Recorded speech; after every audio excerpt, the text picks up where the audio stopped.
Parque La Alameda. La Alameda es el parque más antiguo de Quito, conocido antes por los indios como Chuquiguada, en quichua Punta de Lanza. Está ubicado en la parroquia San Blas, en el centro de la ciudad. Ocupa una superficie de 6 hectáreas cerradas por las avenidas 10 de Agosto, Gran Colombia y la calle Luis Felipe Borja. Su construcción fue decidida por el Cabildo de Quito el 8 de marzo de 1596 por iniciativa del corregidor Francisco de Sotomayor. El parque tiene una extensión de 6,3 hectáreas. Entre 1785 y 1790 se crearon los caminos y se instalaron los primeros monumentos en su interior, el que fue cerrado en una extensión aproximada a su actual dimensión.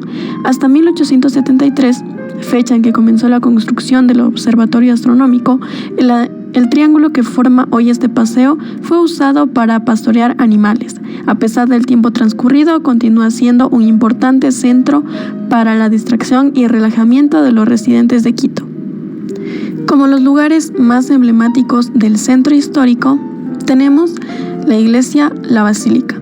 Es una de las iglesias más grandes del Ecuador. Está conformada por 24 capillas internas, 22 de ellas representan al número de provincias del país. El subsuelo guarda las criptas donde reposan los restos de varios exmandatarios de la República. La edificación alcanza una altura de 100 metros. Precisamente en lo alto se construyó un hermoso mirador que sirve también de cafetería. Es una de las obras más importantes de la arquitectura neogótica ecuatoriana. Se destaca porque sus tallados representan a la flora y fauna del país, ubicado en el centro histórico. Su construcción fue impulsada por el padre Julio María Matovelle. El proyecto fue realizado por el arquitecto francés Emilio Tarlier, inspirado por la Catedral de Bourges.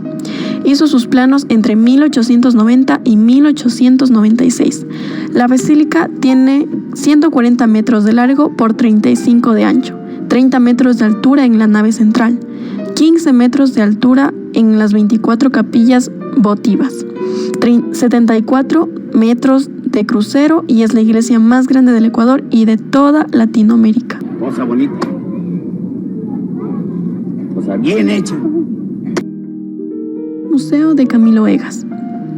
Precursor del indigenismo ecuatoriano, realismo social y cuya búsqueda versátil le llevó a explorar las tendencias de las vanguardias de la primera mitad del siglo XX. El MCE está ubicado en el centro histórico de Quito, en una casa de estilo colonial de 420 metros cuadrados, construida a finales del siglo XVII.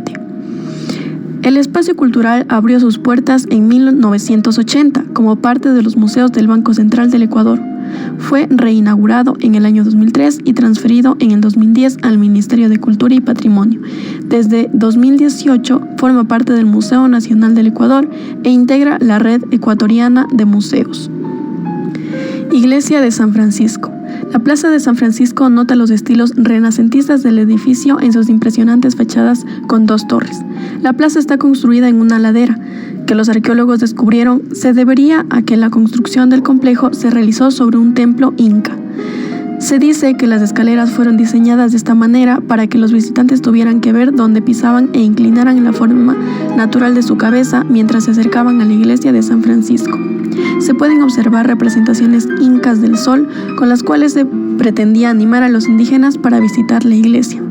Esta mezcla de iconografía indígena y católica se da por todo el interior de la iglesia.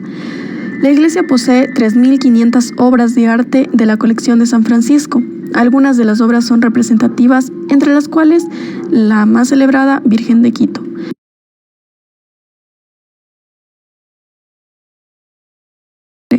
Es un espacio que pretende mostrar las formas de configuración de la sociedad quiteña en los albores de la Ilustración, entre los siglos XVIII y XIX, así como también develar las relaciones sociales, políticas y económicas que influyeron en los procesos de independencia y la adscripción de la Real Audiencia de Quito al proyecto bolivariano.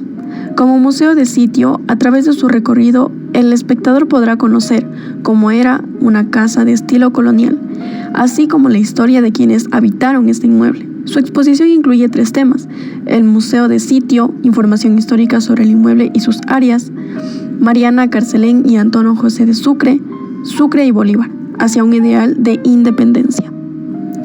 Iglesia La Merced.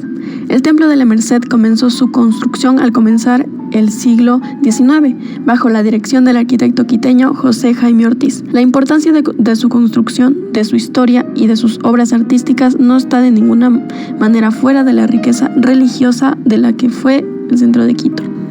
Palacio de Carondelet. En tiempos coloniales fue la sede del gobierno español en la Real Audiencia de Quito, refaccionando por el barón Luis Héctor de Carondelet, presidente de la audiencia a finales del siglo XVIII. Recibió el nombre cuando Simón Bolívar visitó el edificio tras la independencia de 1824 y comenzó a llamarlo de esa manera, maravillado por el buen gusto del barón.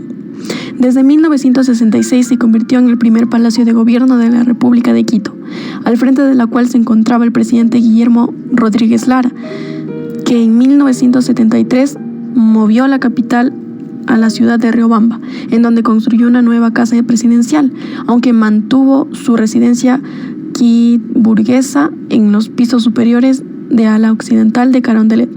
Tras la segunda restauración Sucre, el palacio no volvió a ser ocupado, por lo que en 1981 se decidió convertirlo en un museo de artes decorativas y se trasladaron allí las joyas de la corona quiteña para su exhibición al público. Monumento de la Independencia de Quito. El monumento de la Plaza Grande rinde honor a los próceres del 10 de agosto de 1809, que impulsaron el primer grito de la independencia. Lo cierto es que han pasado más de 100 años de la inauguración del monumento, que no solo es un homenaje a este puñado de quiteños que protagonizó la gesta que le entregó a Quito el título de Luz de América, sino que también rinde honor a los próceres masacrados el 2 de agosto de 1810 y a los quiteños que se atrevieron a firmar su primera acta de la Junta Soberana del 16 de agosto de 1809. El monumento que celebra la gloria del primer grito de independencia rinde honor a la vez a la independencia definitiva, alcanzada en la batalla de Pichincha el 24 de mayo de 1822. El Museo de Arte Colonial de la Casa de la Cultura Ecuatoriana. El Museo de Arte Colonial es uno de los más antiguos de la ciudad y fue la base inicial de las colecciones de los museos de la Casa de la Cultura Ecuatoriana. El Museo de Arte Colonial tiene sus orígenes en el Museo Único creado en Quito por el Ministerio de Instrucción Pública el 15 de enero de 1938. Posteriormente cambia su denominación por la del Museo Nacional. La Casa de la Cultura Ecuatoriana se crea el 9 de agosto de 1944. El museo se adscribe a ella y forma parte de esa institución desde el 3 de noviembre de 1948 hasta el momento. El tema principal de este museo es Vida y Arte en Quito Antiguo.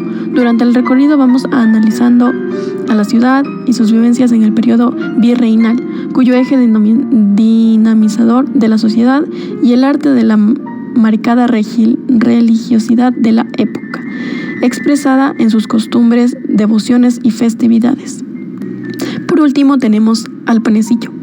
El panecillo está coronado actualmente por una escultura gigante de aluminio conocida como la Virgen del Panecillo o la Virgen de la Apocalipsis.